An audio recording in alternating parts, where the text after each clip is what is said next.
प्रतिक्रिया देउछन सांबादिकों को सुनिबा आ सेथिपई हमको भारत वर्षर सब राज्यर अर्थमंत्री मानक से डाकी ये रेकर्डिंग करूँ नहीं को रेकर्डिंग आम जाऊे द्वितीय ये 20 तारिख कथा 21 तारिख दिन जीएसटी काउंसिल बसला जीएसटी काउंसिल जनराली एमती मझे मझे सब बसे विभिन्न प्रकार निष्पत्ति एवं ता ऊपर अधिक तर्जमा आलोचना करिया परिप्रेक्षी किसी संशोधित प्रस्ताव आसे पुणी किसी आड करने ता भीतर आलोचना करिकी गोटे भल परंपरा 2014 पर ठारू ये गोटे आरंभ होती तो आम बेसिकाली आमर कौन प्रस्ताव सब ओडिशा तरफ हाँ प्रस्ताव सब दि जाइए से उपरे आमर मैडम को कि प्रकार रेस्पन्स रही से उपरे आम फोकस करी पचारि पारे आप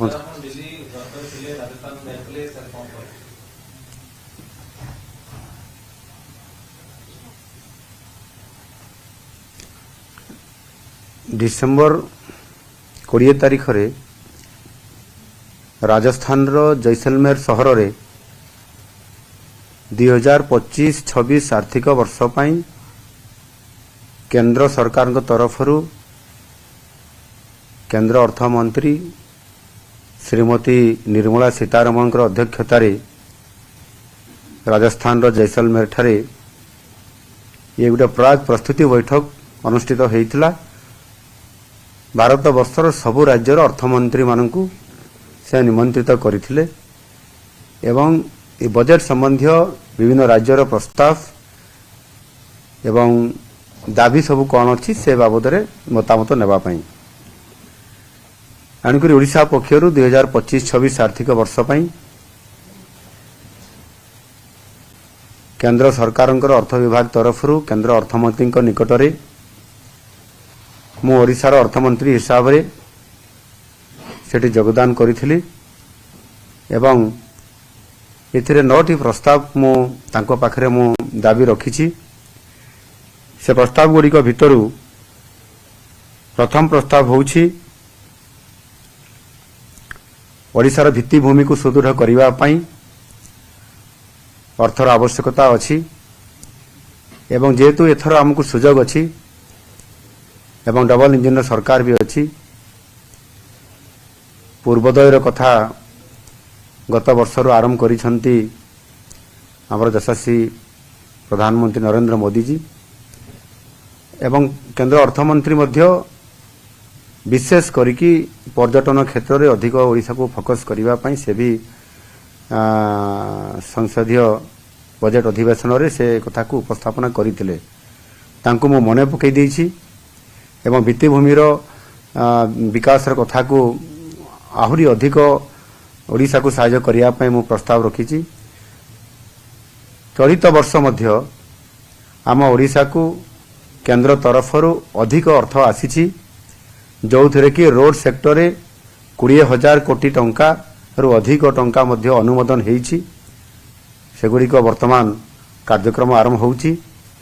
ता सहित मध्य रेल क्षेत्र में मध्य ए वर्ष ऐतिहासिक ये क्षेत्र में मध्य 20,000 कोटी रु अधिक टंका और 8टी प्रोजेक्ट को अनुमोदन प्रदान करिसंती जाकि ओडिशा इतिहास रे ये सर्वाधिक अर्थ ओडिशा को प्रदान करिसंती अर्थमंत्री मध्य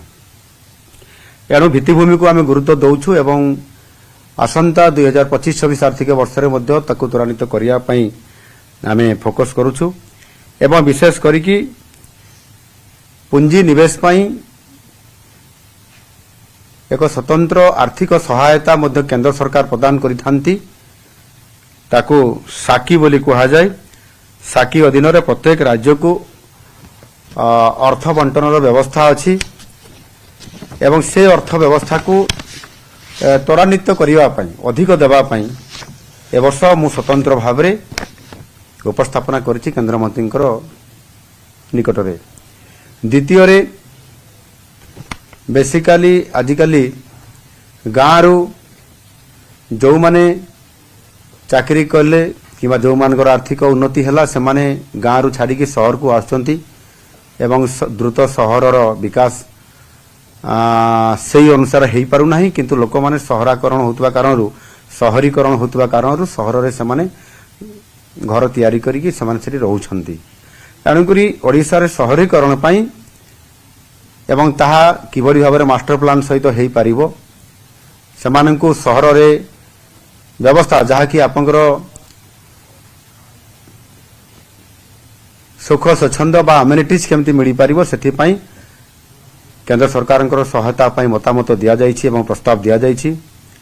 ଦକ୍ଷିଣ ଏବଂ ପଶ୍ଚିମ ଓଡ଼ିଶାର ଅର୍ଥନୈତିକ ଅଭିବୃଦ୍ଧିକୁ ତ୍ୱରାନ୍ୱିତ କରିବା ପାଇଁ ବିଶେଷ କରିକି ଗୋପାଳପୁର ଅଞ୍ଚଳରେ ଯେଉଁଥିରେ ଆମର ଏସିଜେଡ୍ ଅଞ୍ଚଳ ଅଛି ଏବଂ ସେଥିରେ କେନ୍ଦ୍ର ସରକାରଙ୍କର ଅଧୀନରେ ଏକ ସଲ୍ଟ ପ୍ୟାନ୍ ଅଞ୍ଚଳ ଅଛି ସେ ଅଞ୍ଚଳକୁ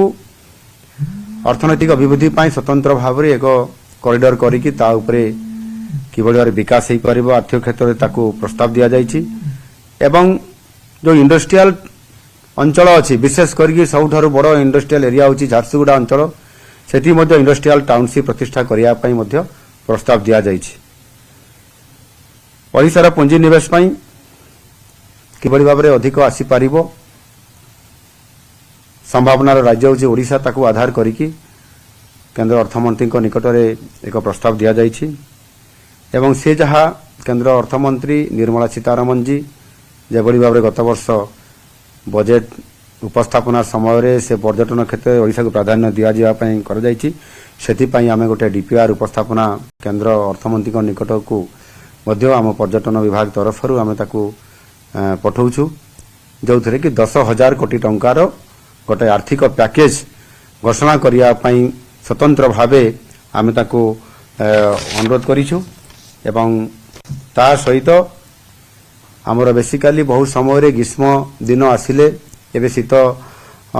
ସମୟ ଚାଲିଛି ୟା ପରେ ଗ୍ରୀଷ୍ମ ଋତୁ ଆସିବ ଖରା ଦିନରେ ବିଶେଷ କରିକି ଆପଣଙ୍କର ପିଇବା ପାଣିର ଘୋର ଅବ୍ୟବସ୍ଥା ବହୁ ଜାଗାରେ ହୋଇଥାଏ ତାକୁ ଆଧାର କରିକି ଯେଉଁ ଆମର କେନ୍ଦ୍ର ସରକାରଙ୍କର ଅଧୀନରେ ଯେଉଁ ଜଳଜୀବନ ମିଶନ ବା ଜେଜେଏମ୍ ଯେଉଁ ଯୋଜନା ଅଛି ସ୍କିମ୍ ଅଛି ସେ ପ୍ରୋଜେକ୍ଟ ଗୁଡ଼ିକ ସବୁ ଏପର୍ଯ୍ୟନ୍ତ ସମ୍ପୂର୍ଣ୍ଣ ହୋଇପାରି ନାହିଁ ସେଥିପାଇଁ ଅଧିକ ଅର୍ଥର ଆବଶ୍ୟକତା ଅଛି ଆଉ ସେହି ପ୍ରକଳ୍ପ ଗୁଡ଼ିକ ସମ୍ପୂର୍ଣ୍ଣ କରିବା ପାଇଁ ଏବଂ ପ୍ରକଳ୍ପ ଗୁଡ଼ିକର ଅଗ୍ରଗତି କରିବା ନିମନ୍ତେ ତ୍ୱରାନ୍ୱିତ କରିବା ପାଇଁ ପର୍ଯ୍ୟାପ୍ତ ବଜେଟ୍ରେ ଅର୍ଥ ବ୍ୟବସ୍ଥା ସ୍ୱତନ୍ତ୍ର ଭାବରେ କରିବା ପାଇଁ ପ୍ରସ୍ତାବ ଦିଆଯାଇଛି। ଆପଣମାନେ ଜାଣିଛନ୍ତି 2024 ମସିହାରେ 24 ବର୍ଷର ଗୋଟିଏ ସରକାରକୁ ଲୋକମାନେ ହଟେଇଛନ୍ତି ନୂଆ ସରକାରକୁ ଆଣିଛନ୍ତି ଯେହେତୁ ଗତ 24 ବର୍ଷରେ ବିଶେଷ କରିକି ଭିତ୍ତିଭୂମି କ୍ଷେତ୍ରରେ ଶିକ୍ଷା ସ୍ୱାସ୍ଥ୍ୟ କ୍ଷେତ୍ରରେ ବିକାଶ ହୋଇପାରିଲା ନାହିଁ ଲୋକମାନେ ନୂଆ ସରକାରକୁ ଆଣିକି ବହୁତ କିଛି ଆଶା କରିଛନ୍ତି ଏବଂ ଭରସା ମଧ୍ୟ କରିଛନ୍ତି ନୂଆ ସରକାର କିଛି କରିବା ପାଇଁ ଆଉ ସେଥିପାଇଁ ଆମେ ମଧ୍ୟ ବିଶେଷ କରିକି ଆମ ସରକାର ଆସିଲା ପରେ ସ୍ୱାସ୍ଥ୍ୟସେବା କ୍ଷେତ୍ରରେ ଶିକ୍ଷାର ଭିତ୍ତିଭୂମିକୁ ଆଗକୁ ନେବା ପାଇଁ ଏବଂ ସର୍ବୋପରି ସାଧାରଣ ଭିତ୍ତିଭୂମିର କଥାକୁ ଯେଉଁ କଥା ମୁଁ ଏଠି ଉପସ୍ଥାପନା କରୁଛି ତାର ବ୍ୟାପକ ଭାବରେ ପରିବର୍ତ୍ତନ କରିବା ପାଇଁ ପର୍ଯ୍ୟାପ୍ତ ଅର୍ଥ ବ୍ୟବସ୍ଥା ପାଇଁ ଚଳିତ ବର୍ଷ ଯେମିତି ଆମକୁ ଅଧିକ ଅର୍ଥ ଦେଇଛନ୍ତି ଆସନ୍ତା ଆର୍ଥିକ ବର୍ଷରେ ମଧ୍ୟ ଅଧିକ ଦେବା ପାଇଁ ମୁଁ ପ୍ରସ୍ତାବ କେନ୍ଦ୍ର ଅର୍ଥମନ୍ତ୍ରୀଙ୍କ ନିକଟରେ ରଖିଛି ଏବଂ କେନ୍ଦ୍ର ସରକାରଙ୍କର ଫୋକସ୍ ଯେହେତୁ ଅଛି ଓଡ଼ିଶାକୁ ଓଡ଼ିଶାର ବିଭିନ୍ନ ଉପାନ୍ତ ଅଞ୍ଚଳ ଅଛି ବା ପାହାଡ଼ିଆ ଅଞ୍ଚଳ ଅଛି ଆଦିବାସୀ ଅଞ୍ଚଳ ଅଛି ସେ ଅଞ୍ଚଳମାନଙ୍କରେ ଆପଣଙ୍କର ଯେଉଁ ଆସ୍ପିରେସନାଲ ବ୍ଲକ ଇ ପ୍ରୋଗ୍ରାମ ଯେଉଁ ଅଛି ସେଥିରେ ଓଡ଼ିଶାରେ 29ଟି ବ୍ଲକକୁ ସେମାନେ ପୂର୍ବରୁ ଅନୁମୋଦିତ କରିକି ତା ଉପରେ ଫୋକସ୍ କରୁଛନ୍ତି ବାରମ୍ବାର ରିଭ୍ୟୁ ହେଉଛି ସେ ଅଞ୍ଚଳର ଯେଉଁଗୁଡ଼ିକ ମୌଳିକ ସମସ୍ୟା ଅଛି ତା ଉପରେ ଫୋକସ୍ କରିକି ତାକୁ ବିକାଶର ତ୍ୱରାନ୍ୱିତ କରାଯାଉଛି ଏବଂ ସେଥିରେ ଆହୁରି କିଛି ଉତ୍ତରାଞ୍ଚଳରେ ଓଡ଼ିଶାର ରହିଯାଇଛି ବିଶେଷ କରିକି ମୟୂରଭଞ୍ଜ ଜିଲ୍ଲାରେ ଏବଂ କେନ୍ଦୁଝର ଜିଲ୍ଲାରେ ସେଥିରେ 11ଟି ଅତିରିକ୍ତ ବ୍ଲକ ଅଛି ଯେଉଁଥିରେ ଆମର ପଛୁଆ ଅଞ୍ଚଳ ହିସାବରେ ଅଛି ତାକୁ ମଧ୍ୟ ଫୋକସ୍ କରିକି ସେ ଜିଲ୍ଲାଗୁଡ଼ିକ ସେ ଜିଲ୍ଲା ଦୁଇଟିର ଯେଉଁ 11ଟି ବ୍ଲକ ଅଛି ସେ ବ୍ଲକକୁ ମଧ୍ୟ ଅନ୍ତର୍ଭୁକ୍ତ କରିବା ପାଇଁ ପ୍ରସ୍ତାବରେ ମୁଁ ମାନ୍ୟବର ଅର୍ଥମନ୍ତ୍ରୀଙ୍କ ପାଖରେ ରଖିଛି। ଶେଷରେ ଆମର ଯେଉଁ ବୈଠକର ଦ୍ୱିତୀୟ ଦିନରେ ଡିସେମ୍ବର 21 ତାରିଖରେ 55ତମ ଜିଏସ୍ଟି କାଉନସିଲର ବୈଠକ ଅନୁଷ୍ଠିତ ଗତକାଲି ହୋଇଯାଇଛି ଏ ବୈଠକରେ ମଧ୍ୟ ମୁଁ ଉପସ୍ଥିତ ଥିଲି ବିଶେଷ କରିକି ଜିଏସ୍ଟି ବା ଆମର ଦ୍ରବ୍ୟ ଓ ସେବା କର ସମ୍ପର୍କରେ ବିଭିନ୍ନ ପ୍ରକାରର ମତାମତ ଦେବା एवं जो प्रस्ताव गुड़िक आगु था संशोधित प्रस्ताव देवा एवं सेगुड़िक किभली भाव राज्यर स्वार्थ संबलित कथा को लेकर सहमति प्रकाश करवा ये समस्त कथा को गोटे गोटे करके आपंकर क्लोज वाइज प्रत्येक पॉइंट वाइज ए बाबद दिन तमाम आलोचना होता से आलोचन भाग नहीं एवं आम अर्थ विभाग प्रमुख शासन सचिव स्वतंत्र अर्थ सचिव एवं ता सहित वरिष्ठ अधिकारी माने उपस्थित थिले एवं दिन तमाम आलोचना होईची एवं सकारात्मक आलोचना होईची एवं मु तांको व्यक्तिगत भाव में जेते बेले डिनर डाकी थिले अर्थमंत्री महोदय सेते बेले स्वतंत्र भाव में सहित उपस्थित रही मु टूरिज्म सेक्टर रे केमिति आमे को अधिक टंका मिलिबो ता उपरे मु फोकस करिथिली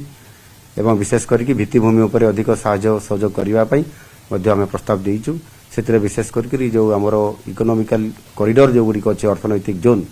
ता उपरे फोकस करिया पे अर्थमंत्री को निकट दाबी करिछु से मध्ये आमको ग्रीन सिग्नल देइछंती जे निश्चित भाव में ओडिशा को आमे अधिक फोकस करिवु एवं अधिक अर्थर व्यवस्था मध्ये करिवु बोली से राजी हेइछंती एवं आलोचना सकारात्मक भाव में हेइछि एवं सफल हेइछि मु निश्चित भाव आशा करिवि असंता जो आर्थिक वर्ष 2025-26 अछि सेथिरे जेते बेले हमर बजेट आसीबो से समय ओडिशा को अधिक अर्थर व्यवस्था मध्ये हेइ परिबो। धन्यवाद सर मो आशुतोष मोर जोड़े क्वेश्चन रहिबो प्रथम कथा हला हम समस्त टेलीविजन रे देखिलु आपण मीटिंग पूर्वरु मैडम निर्मला सीतारमण को जगन्नाथ मूर्ति एवं महाप्रसाद प्रदान कले से अनुभूतिटा केमिति थिला आ आपण केते दूर खुशी आ सैटिस्फाइड जे ओडिशा को प्राक बजेट सर्वे जो मीटिंग आपण सेतरे सैटिस्फाइड केते केंद्र अर्थ मंत्री निर्मला सीतारमण जी ओडिशा को टे भल पाती संबलपुरी शाढ़ी से सब बड़े पिंधती एवं से संबलपुरी बहुत शाढ़ी पाक जाए थाए महाप्रभु जगन्नाथ को दर्शन करती एवं तांकर प्रसाद को भी से बहुत ग्रहण करती आउ से स्वतंत्र भाव तांको संवर्धित करवा मुझे तांकर सहित जेहेतु गोटे भल संपर्क प्रतिष्ठा होती स्वागत करागला एवं विशेषकर से दृष्टि आकर्षण कर मुख्यमंत्री प्रेसमिट सीधा प्रसारण जोठारे केंद्र अर्थमंत्री को जणाइछंती राज्य पई अधिक अनुदान दाबी कथा कहिछंती मुख्यमंत्री मोहन चरण माझी प्राक बजेट बैठक में सामिल होइथिले मुख्यमंत्री एवं अधिक शहरीकरण उपर सरकार फोकस रखिछंती राज्य पई अधिक अनुदान दाबी करिछंती मुख्यमंत्री एवं शिक्षा स्वास्थ्य भित्तिभूमि क्षेत्र में फोकस देबा कथा कुहा जाइछि अधिक शिल्प भित्तिभूमि सृष्टि करबा दिगरे भी गुरुत्व दिया जाइछि।